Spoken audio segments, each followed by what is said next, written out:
tidak ada peran Pak Hasto Kristianto yang kemudian bisa membuat Pak Hasto dijerat sebagai pemberi suap. Kalau terkait kami masuk kemudian pada tim hukum untuk proses persidangan perkara pokok ini, tentu sebelumnya sudah ada diskusi ya, dan kami mempelajari terlebih dahulu. Jadi kami pelajari ada 2 putusan pengadilan yang sudah berkekuatan hukum tetap, karena putusan pengadilan itulah yang menjadi pegangan paling kuat. Seharusnya bagi semua pihak itu jadi pegangan paling kuat. Dan di putusan pengadilan yang berkekuatan hukum tetap untuk 3 orang terdakwa tersebut sebenarnya sangat jelas. Tidak ada peran Pak Hasto Kristianto yang kemudian bisa membuat Pak Hasto dijerat sebagai pemberi suap. Dan seluruh sumber dana yang diberikan pada Wahyu Setiawan menurut putusan tersebut, fakta hukum yang sudah diuji di persidangan tersebut itu bersumber dari Harun Masiku.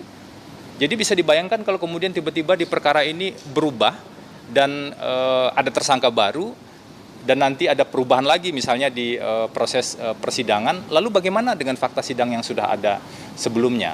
Setelah kami pelajari itulah kemudian kami cukup yakin bahwa kasus ini seharusnya diuji secara rinci dan secara detail dalam proses persidangan nanti. Mungkin itu ya. Febri, mungkin mau minta tanggapan, kan Bang Febri bersama Bang Arman juga sempat membela Pak Ferdi Sambo. Lalu waktu itu juga melawan juga Bang Roni yang sebagai kuasa hukum Barada Richard. Mungkin model apa sih yang pada saat ini bisa buat memenangkan buat Pak Hasto itu tidak terbukti bersalah? Jadi begini teman-teman, saya advokat Bang Arman Hanis, ketua saya di AAI, sebagai advokat juga tentu saja, dan tim ini juga advokat. Bang Roni Talapesi juga advokat. Mungkin ini juga bisa jadi proses pembelajaran bersama kita bahwa advokat itu bekerja secara profesional, dan ada satu prinsip dasar dalam dunia advokat itu, advokat tidak bisa diidentikan dengan klien.